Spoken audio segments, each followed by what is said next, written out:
In the last class, we have studied what is literature and its definition. And in this class, we are going to learn the nature of literature. So ಸಾಹಿತ್ಯ ಅಂದರೆ ಏನು, ಅದರ ಕೆಲಸ ಏನು, ಅಂದರೆ ಬೇರೆ ಬೇರೆ ರೀತಿಯಲ್ಲಿ ಸಾಹಿತ್ಯ ಅಂದರೆ ಹೇಗಿರುತ್ತೆ ಅನ್ನೋದನ್ನು ನಾವು ಅರ್ಥ ಮಾಡ್ಕೊಂಡ್ವಿ. ಸಾಹಿತ್ಯ ಅಂದರೆ it is nothing but holds a mirror to our society or one's own life ಅಲ್ವಾ. ನಮ್ಮ ಸಮಾಜಕ್ಕೆ ಹಿಡ್ದಿರುವಂಥ ಒಂದು ಕೈಗನ್ನಡಿಯೇ ಸಾಹಿತ್ಯ ಅಂತ ಹೇಳ್ಬೋದು. ಅಥವಾ ನಮ್ಮ ಜೀವನದಲ್ಲಿ ನಡೆದಿರುವಂಥದ್ದು ಅಥವಾ ನಮ್ಮ ಸುತ್ತಮುತ್ತಲ ಜನರ ಜೀವನದಲ್ಲಿ ನಡೆದಿರುವಂತಹ ಘಟನೆಗಳನ್ನೇ ಕಲಾತ್ಮಕವಾಗಿ ವಿವರಿಸಿರುವಂಥದ್ದೇ ಸಾಹಿತ್ಯ ಅಂತ ಕೂಡ ಹೇಳ್ಬೋದು. Okay, in artistic way it expresses human emotions and experiences, that is what literature. ಹಾಗಾದರೆ ನೇಚರ್ ಆಫ್ ಲಿಟ್ರೇಚರ್ ಏನಾಗಿರುತ್ತೆ, ಇದರ ಸ್ವಭಾವ ಏನು, ಯಾವ ರೀತಿಯಾಗಿ ನಾವು ಲಿಟ್ರೇಚರ್ನ ಪರ್ಸ್ಯೂ ಮಾಡ್ತೀವಿ ಅನ್ನೋದು ಇಂಪಾರ್ಟೆಂಟ್ ಆಗಿರುತ್ತೆ. Okay, so the nature of literature is deeply tied to imagination. Okay, so ನಮ್ಮ ಇಮ್ಯಾಜಿನೇಷನ್, ಕಲ್ಪನಾ ಶಕ್ತಿ ಎಲ್ಲಿ ಇರುತ್ತೋ ಲಿಟ್ರೇಚರ್ ಸಾಹಿತ್ಯವು ಕೂಡ ಅಲ್ಲಿ ಹುಟ್ಕೊಳ್ಳುತ್ತೆ. ಸೊ ಅದರ ಫಸ್ಟ್ ಸ್ವಭಾವ ಒಂದು ಕಲ್ಪನಾ ಶಕ್ತಿ ಇರುವಂಥದ್ದು. And it is very much reflective. So it critiques the society, it critiques the human life, it critiques the history and everything ಅಲ್ವಾ. ಸೊ ಅದು ನಮ್ಮ ಮಧ್ಯ ನಡೀತಿರುವಂಥ ಜೀವನಗಳನ್ನು ಆಗು ಹೋಗುಗಳನ್ನೇ ಕಥೆಯ ರೂಪದಲ್ಲಿ ಹೇಳ್ತಾ ಇರೋದ್ರಿಂದ ಅದನ್ನು ಏನು ಮಾಡುತ್ತೆ, ಕ್ರಿಟಿಸೈಸ್ ಮಾಡುತ್ತೆ, ಯಾವುದು ಒಳ್ಳೆಯದು ಕೆಟ್ಟದ್ದು ಅಂತ ನಮಗೆ ಹೇಳುತ್ತೆ. ಆ್ಯಂಡ್ ಥ್ರೂ ದ್ಯಾಟ್ ಅದೇನು ಮಾಡುತ್ತೆ ನಮಗೆ, it teaches morality. It is didactic in nature. It teaches us morality, it teaches us values of life and our perspectives. It reshapes our perspective.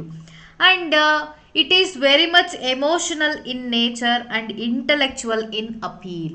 Alva, without emotions and feelings we can't pursue literature, we can't write literature, we can't write poetry or anything like that.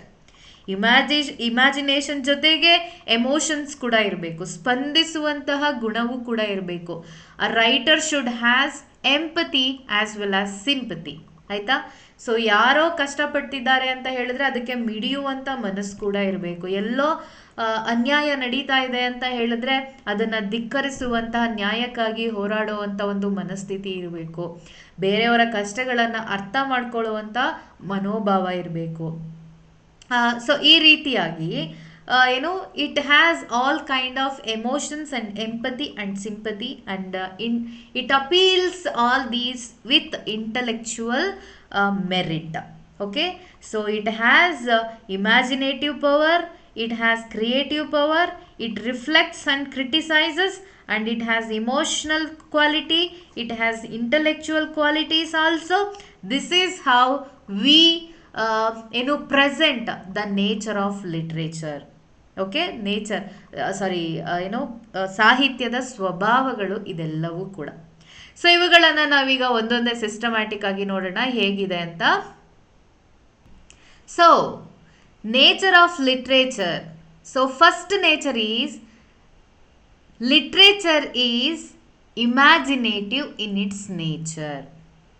Okay, without imagination or power of creativity we can't create or produce a piece of art, a piece of literature. At its core, literature springs from human imagination. Alva? One of the romantic writers and the pioneer of the romantic age, Wordsworth, ಏನು ಹೇಳ್ತಾರೆ, poetry ಅಂದರೆ ಏನು ಅಂತ ಹೇಳ್ತಾರೆ. Poetry is the spontaneous overflow of powerful feelings. It takes its origin from emotion recollected in tranquillity ಅಂತ ಹೇಳ್ತಾರೆ. So that recollecting power of those emotions that we experienced in our past moments idella, that is what imagination. With that imaginative power, with that imaginative nature, literature comes out in the form of, in the varieties of, in various forms. ಒಂದು poetry ಆಗಿರ್ಬೋದು, ಅಥವಾ ನಾವೆಲ್ ಆಗಿರ್ಬೋದು, drama ಆಗಿರ್ಬೋದು, essay ಆಗಿರ್ಬೋದು, criticism ಆಗಿರ್ಬೋದು, various types, EPIC ಆಗಿರ್ಬೋದು, ballad, legends, lyrics, ಸಾನೆಟ್ಸ್, ಏನಾದರೂ ಆಗಿರ್ಬೋದು, ಅದರಲ್ಲಿ ಇಮ್ಯಾಜಿನೇಟಿವ್ ನೇಚರ್, ಇಮ್ಯಾಜಿನೇಟಿವ್ ಪವರ್ ಇರುತ್ತೆ. ಸೊ ಹ್ಯೂಮನ್ ಏನು ಲಿಟ್ರೇಚರ್ ಸ್ಪ್ರಿಂಗ್ಸ್ ಫ್ರಮ್, ಸಾಹಿತ್ಯ ಯಾವುದರಿಂದ ಉಟ್ಕೊಂಡಿದೆ? ಮನುಷ್ಯನ ಕಲ್ಪನಾ ಶಕ್ತಿಯಿಂದ. So literature is very much imaginative in nature. Even when writers draw from real events, they reshape them artistically. ಅಲ್ವಾ? ಆರ್ಟಿಸ್ಟಿಕಲಿ ಅನ್ನೋದು ಇಂಪಾರ್ಟೆಂಟ್. ಸೊ ನಾವು ಅದನ್ನು ರೀಕ್ರಿಯೇಟ್ ಮಾಡಿಲ್ಲ, ಇದ್ದದನ್ನು ಇದ್ದ ಹಾಗೆ ಹೇಳ್ತಾ ಇದ್ದೀವಿ ಅಂತ ಹೇಳಿದ್ರೆ nobody reads it, nobody watches that. See, for example, we all heard the story about Gangubai Katiyawada, right? That is the real character who lived in Mumbai for some times, and she was abused by a man and he sold her to a prostitute house. So then she was an innocent girl grown into a queen like heroine, alva? So that is her life. So adanne movie ಏನೋ ಒಂದು ಆಟೋಬಯೋಗ್ರಫಿಯ ರೀತಿಯಲ್ಲಿ, ಇನ್ನೊಂದು ಚಲನಚಿತ್ರದ ರೀತಿಯಲ್ಲಿ ಅದಕ್ಕೊಂದಷ್ಟು ಸಾಂಗ್ಸ್ಗಳು ಹಾಕಿ, ಅದಕ್ಕೊಂದಷ್ಟು ಎಮೋಷನ್ಸನ್ನು ಹಾಕಿ, ಅದಕ್ಕೊಂದಷ್ಟು ಗ್ರಾಫಿಕ್ಸನ್ನು ಸೇರಿಸಿ, ಕ್ಯಾರೆಕ್ಟರ್ಸ್ಗಳನ್ನು ಸೇರಿಸಿ, ಇದೆಲ್ಲವನ್ನು ಸೇರಿಸಿ ನಮಗೊಂದು ಒಳ್ಳೆ ರೀತಿಯ ಮೂವಿ ಚಲನಚಿತ್ರದ ರೂಪದಲ್ಲಿ ಕೊಡ್ತಾರಲ್ವ, that is what reshape them artistically. Okay, though writers are drawing from real events, ಅದು ನೈಜವಾಗೂ ನಡೆದಿರುವಂಥ ಸತ್ಯ ಘಟನೆಗಳೇ ಆಗಿರ್ಬೋದು, ಅವುಗಳನ್ನು ಏನು ಮಾಡ್ತಾರೆ, by using their imaginative power they artistically reshape the real events. Then literature presents not just what is but what could be. So ಏನಿದೆ ಅಂತ ಮಾತ್ರ ತೋರಿಸಲ್ಲ, ಅದೇನಾಗಬಹುದು, ಅದರಿಂದ ಏನು ಒಳ್ಳೆಯದಾಗತ್ತೆ, ಏನು ಕೆಟ್ಟದ್ದಾಗತ್ತೆ, ಈ ರೀತಿಯೂ ಇರಬಹುದು ಅನ್ನೋ ಎಲ್ಲ ವಿಚಾರಗಳನ್ನು ನಮಗೆ ತಿಳಿಸ್ಕೊಡುತ್ತೆ. So one of the classical writers from Greek, Aristotle, in his Poetics. So Poetics is his book, ಆಯಿತಾ? So Aristotle in his Poetics emphasized this when he said, poetry is more philosophical and more serious than history. For poetry speaks of universal, history of particulars. So poetry ಅನ್ನೋದು ನಮಗೆ ಜೀವನವನ್ನೇ ಕಲಿಸಿಕೊಡುವಂಥ ಒಂದು philosophy.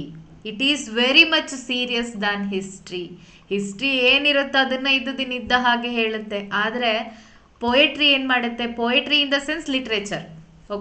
Okay, so poetry ಏನು ಮಾಡುತ್ತೆ, ನಮಗೆ ಯಾವುದೋ ಒಂದು ನೀನು ಕೆಟ್ಟ ಕೆಲಸವನ್ನು ಮಾಡಿದ್ರೆ ಅದರಿಂದ ಈ ರೀತಿ ಕೆಡಕಾಗತ್ತೆ, ಒಳ್ಳೆಯದನ್ನು ಮಾಡಿದ್ರೆ ಈ ರೀತಿ ಒಳ್ಳೆಯದಾಗತ್ತೆ ಅನ್ನೋ ಅದರ ಪರಿಣಾಮಗಳನ್ನು ತೋರಿಸೋದ್ರ ಮೂಲಕ ನಮಗೆ ಪಾಠವನ್ನು ಕಲಿಸುತ್ತೆ. It is universal. ಸೊ ಪ್ರಪಂಚದ ಯಾವುದೇ ಮೂಲೆಗೋದ್ರೂ ಅದೇ ಪಾಠವನ್ನೇ ಹೇಳೋದು ಅಲ್ವಾ, ಆದರೆ ಬೇರೆ ಬೇರೆ ರೂಪದಲ್ಲಿ ಹೇಳುತ್ತೆ. So history is very much particular. It says only the past, what happens in the past, right? So Aristotle prakara poetry is more philosophical and more serious than history. For poetry speaks of universal, history speaks of particulars. So literature is very much imaginative. It appeals to the universe. For example, in epics like the Iliad, the Mahabharata, real human struggles are given imaginative form. So ಬೆಳಗಾಯಿತು ಅಂದರೆ ಜನಜೀವನ ಯಾವ ರೀತಿಯಾಗಿ ತಮ್ಮ ಜೀವನವನ್ನು ನಡೆಸೋಕೆ ಕಷ್ಟ ಕಾರ್ಪಣ್ಯಗಳನ್ನು ಎದುರಿಸ್ತಾರೋ ಅದನ್ನೇ ನಮಗೆ ಗ್ರೇಟ್ ಕ್ಯಾರೆಕ್ಟರ್ಸ್ಗಳ ರೂಪದಲ್ಲಿ ನಮಗೆ ಮಹಾಭಾರತದಲ್ಲಿರ್ಬೋದು, ಅಥವಾ ಇಲಿಯಡ್, ಒಡಿಸಿ ಆಗಿರ್ಬೋದು, ರಾಮಾಯಣ ಕಥೆಗಳಲ್ಲಾಗಿರ್ಬೋದು ರೂಪಿಸಿರುವಂಥದ್ದು. ರಾಮಂಗೆ ಬರುವಂಥ ಸಂದರ್ಭಗಳು ನಮ್ಮ ಜೀವನದಲ್ಲಿ ಬರಲ್ವಾ? ಅದೇ ರೀತಿಯಾಗಿ ರಾಮ ಯಾವ ರೀತಿಯಾಗಿ ತನ್ನ ದೇಶದ ಧರ್ಮವನ್ನು ಉಳಿಸ್ಕೋಬೇಕಾ ಅಥವಾ ತನ್ನ ಹೆಂಡತಿಯನ್ನು ಉಳಿಸ್ಕೋಬೇಕಾ ಅಂತ ಬಂದಾಗ ಅವನು ಯಾವ ರೀತಿಯಾಗಿ ತನ್ನ ಹೆಂಡತಿನೇ ಬಿಟ್ಕೊಟ್ಟು ತನ್ನ ಧರ್ಮವನ್ನು ಕಾಯ್ತಾನೋ, ಅದೇ ರೀತಿಯಾಗಿ ನಮ್ಮ ಜೀವನದಲ್ಲಿ ಯಾವುದೋ ಒಂದು ಕ್ರೂಷಿಯಲ್ ಮೂಮೆಂಟ್ ಬರುತ್ತೆ and we have to take tough decision like that. Our own life is reflected in different way. That is what artistic in nature and imaginative in nature. That is the power of literature. And elevating them beyond ordinary history. Right? Though Rama lived for some time in our India, he now becomes a god. Andre, he raised above ordinary people because of the creative power of the writer. Valmiki ರಾಮನನ್ನ ಚಿತ್ರಣಗೊಳಿಸಿರುವಂತಹ ರೀತಿ ಇದೆಯಲ್ಲ, ಅದರಿಂದ ನಾವು ರಾಮನ್ನ ಪೂಜಿಸಬೇಕು ಅಂತ ಅನ್ಸುತ್ತೆ. So all together literature in nature is very much imaginative. ಅರ್ಥ ಆಗ್ತಿದೆಯಲ್ಲ? Literature is expressive in nature. ಅಂದರೆ ಅದರ ಸ್ವಭಾವ ಏನು, ತನ್ನನ್ನು ತಾನು ಅಥವಾ ಬರಹಗಾರನ ಏನು ಭಾವನೆಗಳನ್ನು ಎಕ್ಸ್ಪ್ರೆಸ್ ಮಾಡುವಂಥದ್ದು. Literature gives voice to the writer's inner world. So what I think, what I feel, what I experience.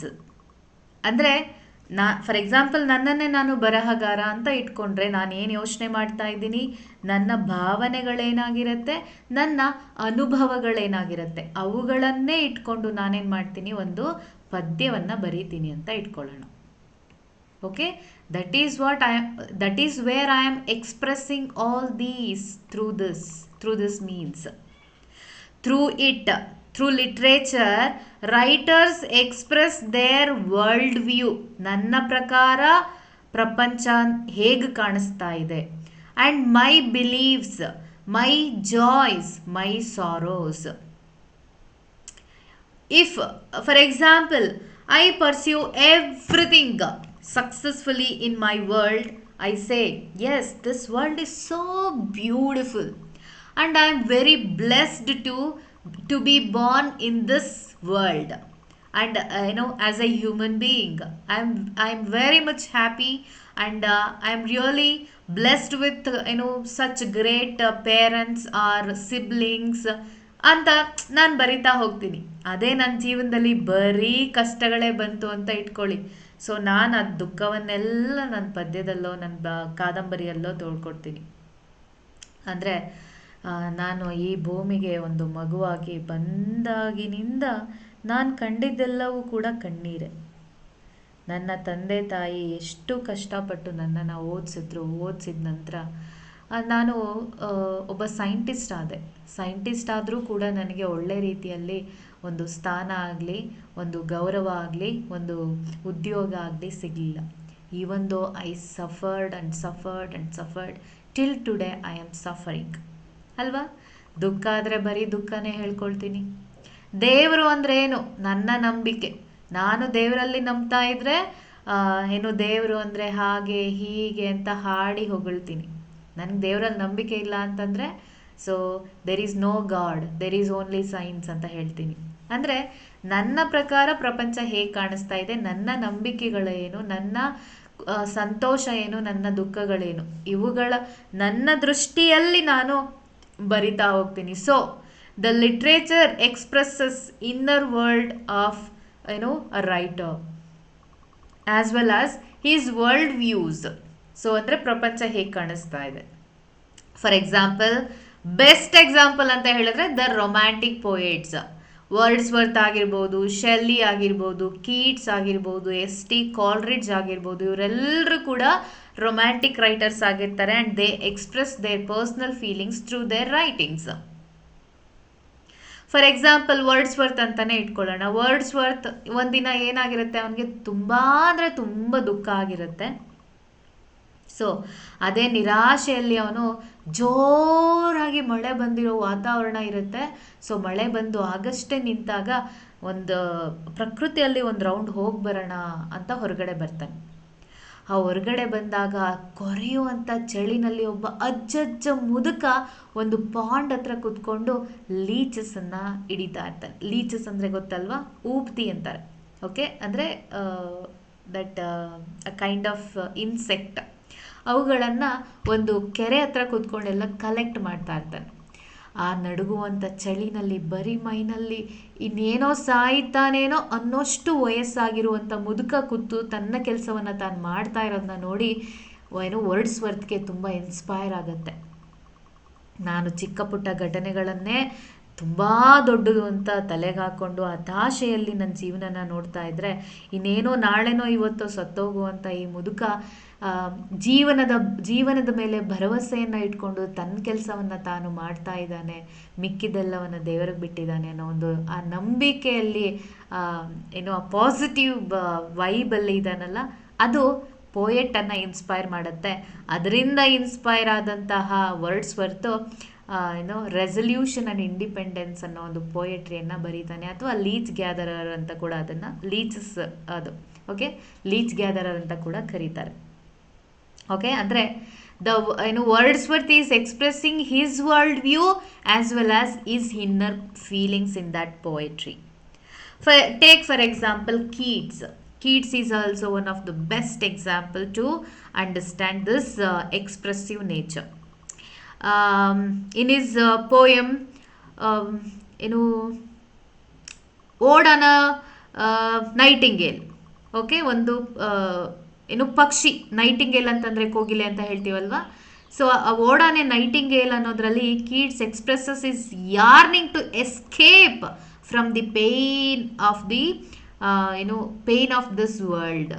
So ಆ ಕೋಗಿಲೆ ಹಾಡ್ತಾ ಇರೋದನ್ನ ಕೇಳಿಸ್ಕೊಂಡು ಅದರಲ್ಲೇ ತಾನು ವಿಲೀನ ಆಗಿಬಿಡ್ತಾನೆ. ಆ ಕೋಗಿಲೆಯ ದನಿಯಲ್ಲೇ ತನ್ನನ್ನು ತಾನು ಮುಳುಗಿಸ್ಕೊಂಡು ಈ ಪ್ರಪಂಚದ ದುಃಖದಿಂದೆಲ್ಲ ನಾನು ದೂರ ಹೋಗಿ ಆ ಕೋಗಿಲೆಯ ದನಿಯಲ್ಲಿ ನಾನು ದನಿಯಾಗಿ ಸೇರ್ಕೊಬಿಡಬೇಕು ಅಂತ ಹೇಳ್ತಾ ಅದರಲ್ಲಿ ತನ್ನ ದುಃಖವನ್ನು ಎಕ್ಸ್ಪ್ರೆಸ್ ಮಾಡ್ತಾನೆ. So that is what expressing melancholy and experiences, emotions, joys, sorrows, everything. All these writers wrote expressive poetry that revealed their emotions and personal philosophies towards life. Okay, so this is the second nature of literature. And next is reflective or social nature. Literature reflects the society and culture from which it arises. So ನಾನಿವಾಗ Wordsworth ಅಥವಾ ಶೆಲ್ಲಿ, ಕಾಲ್ರಿಡ್ಜನ್ನು ಹೇಳಿದೆ, romantic writers. ಅಂದರೆ ಇಂಗ್ಲೆಂಡಲ್ಲಿ ಇರುವಂತಹ ಪರಿಸ್ಥಿತಿಯನ್ನು ಅಥವಾ ಅವರ ಜಿಯೋಗ್ರಫಿಯನ್ನು ಬೇಸಾಗಿ ಇಟ್ಕೊಂಡು ನಾವೇನು ಮಾಡ್ತೀವಿ, ಈ ರೈಟರ್ಸನ್ನು ಓದುತ್ತೀವಿ. ಅದೇ ರೀತಿ ನಾವು ರಾಮಾಯಣ, ಮಹಾಭಾರತ ಅಥವಾ ಕಾರಂತರಿರ್ಬೋದು, ಅಥವಾ ಎಸ್.ಎಲ್. ಭೈರಪ್ಪ ಆಗಿರ್ಬೋದು, ಅಥವಾ ಕಾರ್ನಾಡ್ ಆಗಿರ್ಬೋದು, ಇವರೆಲ್ಲ ಕರ್ನಾಟಕದವರು ಅಥವಾ ಭಾರತದವರು ಅಂತ ಇಟ್ಕೊಳ್ಳೋಣ. ಅವರ ಲಿಟ್ರೇಚರ್ನ ಓದಬೇಕಾದ್ರೆ ನಾವೇನು ಮಾಡ್ತೀವಿ, ಅವರ ಸೊಸೈಟಿಯನ್ನು ಇಟ್ಕೊಂಡು ಹೇಳ್ತೀವಿ. For example, Ananthamurthy has written ಸಂಸ್ಕಾರ, ಆ್ಯಂಡ್ ಇನ್ ಸಂಸ್ಕಾರ he has narrated his own society. ಆ ಬ್ರಾಹ್ಮಣ ಸಮಾಜದಲ್ಲಿ ಏನೇನೆಲ್ಲ ಇರುತ್ತೆ, ಹೇಗಿರುತ್ತೆ ಅಂತ ತನ್ನ ಸಮಾಜವನ್ನು ತಾನು ಹೇಳ್ತಾ ಹೋಗ್ತಾರೆ ಅಲ್ವಾ. ಸೊ ರೈಟರ್ಸ್ ಏನು ಮಾಡ್ತಾರೆ, they reflect their own society, culture from which it's arises. ಯಾವ ಸಮಾಜದಲ್ಲಿ ಅವರು ಬೆಳೆದು ಬಂದಿರ್ತಾರೋ ಆ ಸಾಮಾಜಿಕ ಆಗು ಹೋಗುಗಳು, ಏರುಪೇರುಗಳು ಅಥವಾ ಒಳಿತು ಕೆಡುಕು ಎಲ್ಲವನ್ನ ತಮ್ಮ ಬರವಣಿಗೆಯಲ್ಲಿ ಏನು ಮಾಡ್ತಾರೆ, ರಿಫ್ಲೆಕ್ಟ್ ಮಾಡ್ತಾರೆ. It records customs, traditions, struggles and historical moments. For example, Raja Rao has written Coolie. So that narrates a small boy raised in a rural area. In one of the India's rurals. ಆಯಿತಾ. ಅದರಲ್ಲಿ ಆ ಹುಡುಗ ಎಷ್ಟು ಅಂದರೆ ಅಪ್ಪ ಅಮ್ಮನ ಇಲ್ದೇನೆ orphan ಆಗಿ, ಅಂದರೆ ಅನಾಥನಾಗಿ ಯಾವ ರೀತಿ ಕಷ್ಟಪಟ್ಟು ಬೆಳಿತಾನೆ, ಒಂದು ಪ್ರದೇಶದಿಂದ ಇನ್ನೊಂದು ಪ್ರದೇಶಕ್ಕೆ ಹೋಗಿ ಏನೇನೋ ಕೆಲಸ ಮಾಡ್ತಾ ಆ ರೀತಿ ಆಯಿತಾ. ಆ್ಯಂಡ್ ಆರ್ ಕೆ ನಾರಾಯಣ್ ಅಂತ ಬಂದಾಗ he designs a town itself. Malgudi ಅನ್ನೋ ಒಂದು ಊರನ್ನೇ ಸೃಷ್ಟಿಸಿ ಅದರಲ್ಲಿ ಕ್ಯಾರೆಕ್ಟರ್ಗಳನ್ನು ಸೃಷ್ಟಿಸಿ ಅದರಲ್ಲಿ ರಾಜು ಅಂತ ಕ್ಯಾರೆಕ್ಟರ್ ಆಗಿರ್ಬೋದು, ದ ಗೈಡಲ್ಲಿ ನಳಿನಿ ಅನ್ನೋ ಕ್ಯಾರೆಕ್ಟರ್ ಆಗಿರ್ಬೋದು, ಟಾಕಿಟಿವ್ ಮ್ಯಾನ್ ಆಗಿರ್ಬೋದು, ನಟರಾಜ್ ಆಗಿರ್ಬೋದು, ಫಿನಾನ್ಷಿಯಲ್ ಎಕ್ಸ್ಪರ್ಟ್ ಆಗಿರ್ಬೋದು, ಇವರೆಲ್ಲರನ್ನ ಸೃಷ್ಟಿಸಿ ಕತೆಗಳನ್ನು ಹೇಳ್ತಾ ಹೋಗ್ತಾನೆ. ಇದರಲ್ಲಿ ನಮ್ಮ ಭಾರತೀಯ ಸಂಸ್ಕೃತಿ, ಆಚಾರ ವಿಚಾರ ಮತ್ತು ಜನರ ಒಂದು ಸಂಘರ್ಷ, ಜೀವನದಲ್ಲಿ ನಡೆಯುವಂಥ ಸಂಘರ್ಷಗಳು, ಇದರ ಜೊತೆಗೆ ಸ್ವಾತಂತ್ರ್ಯ ಹೋರಾಟ ಹೇಗೆ ನಡೀತು ಅದೆಲ್ಲವನ್ನ ಸೇರಿಸ್ಕೊಳ್ತಾ ಹೋಗ್ತಾರೆ. ಅಂದರೆ ಹಿಸ್ಟ್ರಿ ಜೊತೆಗೆ custom, tradition and struggle, everything is included in literature, that is reflected in literature. So literature is reflective in nature. Wallach and Warren wrote, literature is a social institution using as its medium language, a social creation. It represents life itself. And we read this already. For example, Charles Dickens ಅಂತ, British literature ಅಂತ ಇಟ್ಕೊಂಡ್ರೆ Charles ಡಿಕನ್ಸನ್ನೇ ತಗೊಳ್ಳೋಣ. Charles Dickens novels reflect Victorian society. So industrial revolution ಆಗಿರುತ್ತೆ. French revolution ಇಂದ inspire ಆಗಿರುವಂಥ writers ಈ industrialisation ಇಂದ ಯಾವ ರೀತಿಯಾಗಿ unemployment, of course in the beginning industrial revolution has given much employment. It created urban areas but it destroys rural areas. So ಯಾವಾಗ industrialisation start ಆಯಿತೋ, revolution start ಆಯಿತೋ, ಹಳ್ಳಿಯಿಂದ ಜನರೆಲ್ಲರೂ ಸಿಟಿಗಳ ಕಡೆ ವಲಸೆ ಬಂದರು.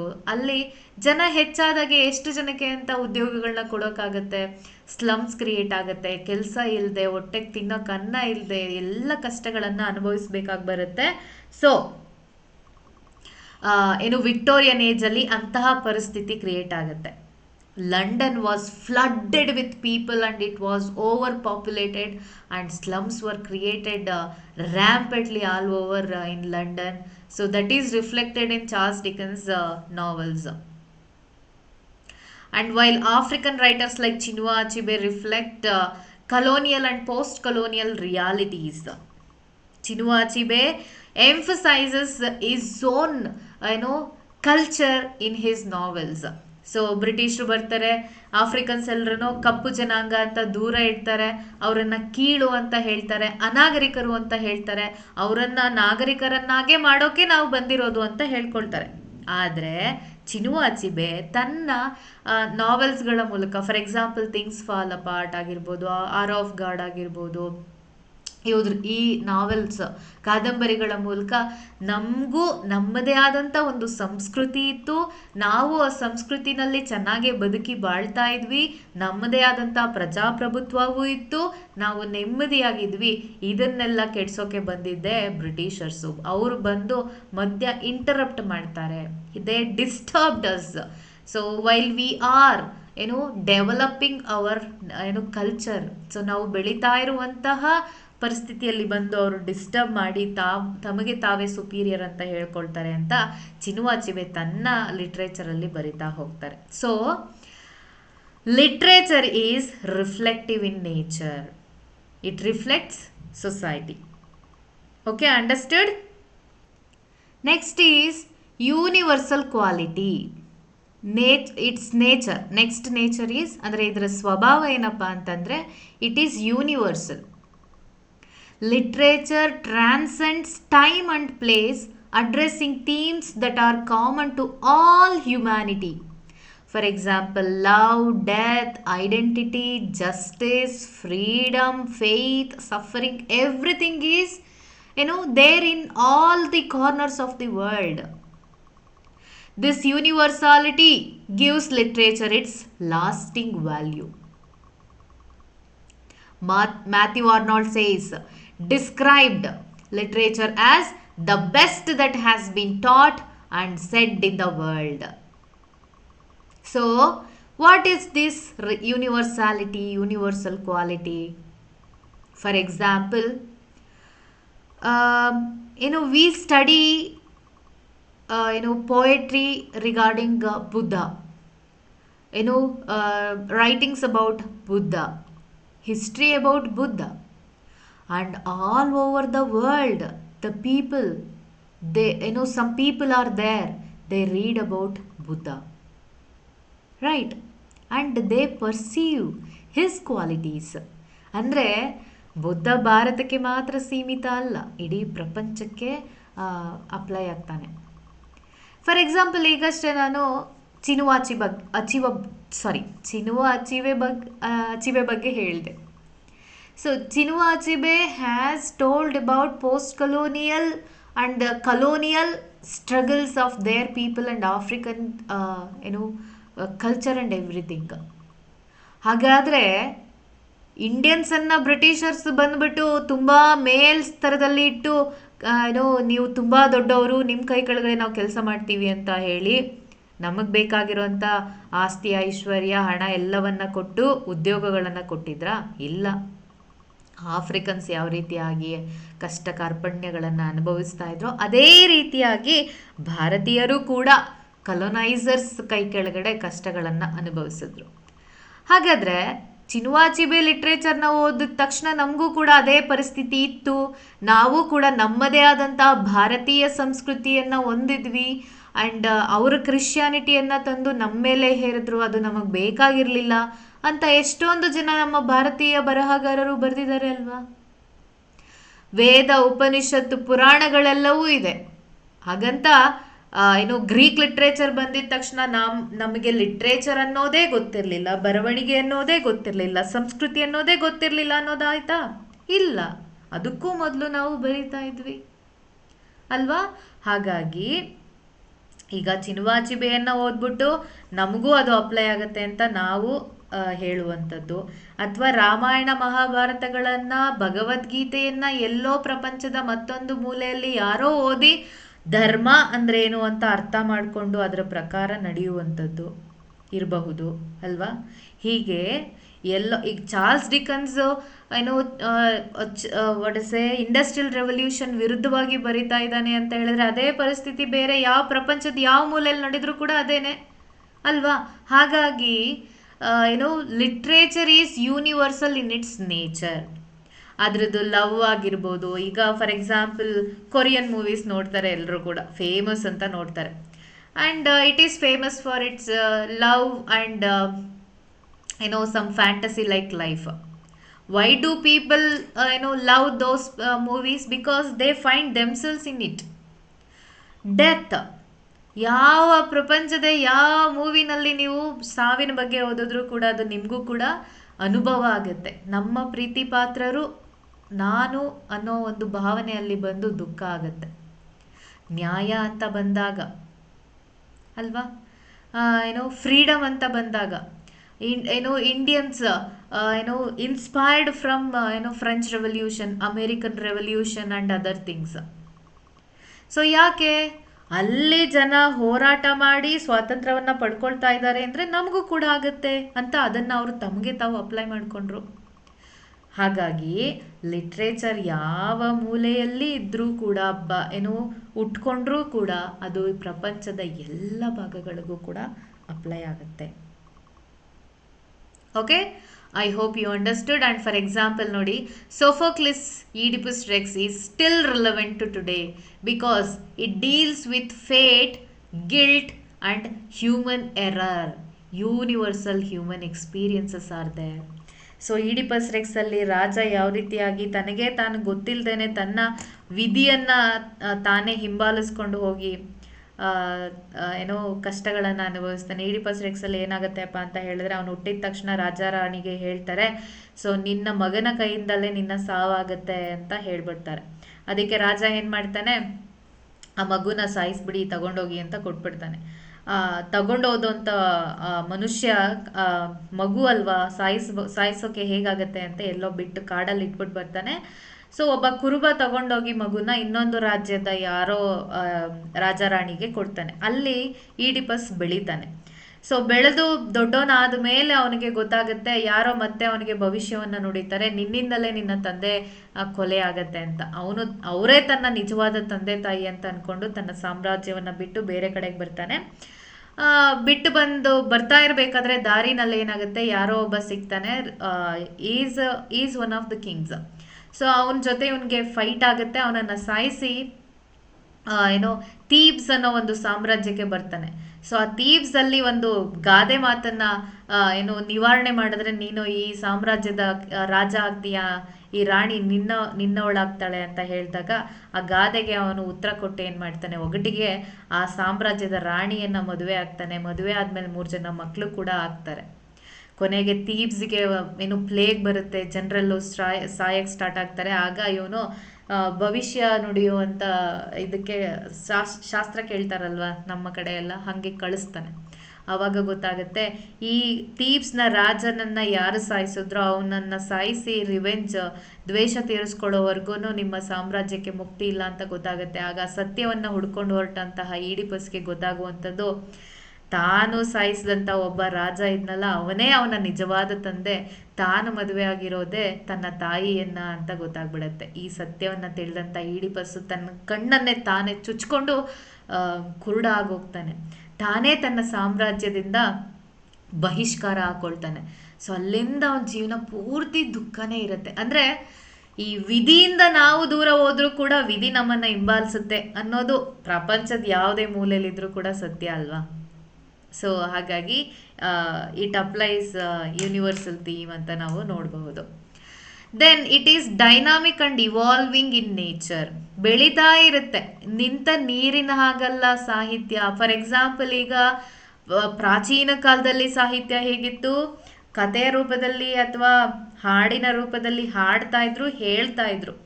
ಅದಾದ ಮೇಲೆ ಏನಾಯಿತು, ಬರವಣಿಗೆಯನ್ನು ಕಂಡುಕೊಂಡ್ರು. ಬರವಣಿಗೆಯಲ್ಲಿ ಚಿತ್ರಗಳನ್ನು ಏನೋ ಒಂದು ಸಂಕೇತಗಳಲ್ಲೋ ಬರಿತಾ ಹೋದ್ರು. ಅದಾದ ನಂತರ ಲಿಪಿಗಳನ್ನು ಕಂಡಿಡ್ಕೊಂಡ್ರು. ಲಿಪಿಗಳಲ್ಲಿ ಭಾಷೆಗಳನ್ನು ಕಂಡಿಡ್ಕೊಂಡು ಭಾಷೆಗಳಲ್ಲಿ ಬರಿತಾ ಹೋದ್ರು. ಇವತ್ತು we have so many mediums to record our literature. ಅಂದರೆ ಸಾಹಿತ್ಯ ಬೆಳೀತಾ ಇದೆ ಅಂತ ಅದರ ಅರ್ಥ. ಎಪಿಕ್ಸ್ ಆಯಿತು, ಡ್ರಾಮಾಸ್ ಆಯಿತು, ಏನೋ ಹುಟ್ಟಿದ ತಕ್ಷಣ ಡ್ರಾಮಾ, ಪೊಯೆಟ್ರಿ, ಏನೋ ಎಸ್ಸೇಸು ಅಥವಾ ನಾವೆಲ್ಸ್ ಎಲ್ಲ ಇತ್ತಾ? ಇಲ್ಲ.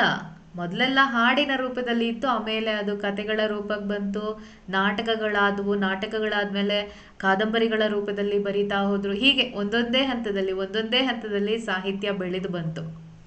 Okay, the meaning and interpretation of literature change with time, culture and audience. First ನಾವು ಲಿಟ್ರೇಚರ್ನ ಏನು ಮಾಡ್ತಾ ಇದ್ವಿ, ಬರ್ದಿರೋ ಯಾವುದೇ ದಾಖಲೆ ಆಗಿರಲಿ ಎಲ್ಲವನ್ನ ಸೇರಿಸಿ ಲಿಟ್ರೇಚರ್ ಅಂತ ಕರಿತಾ ಇದ್ವಿ.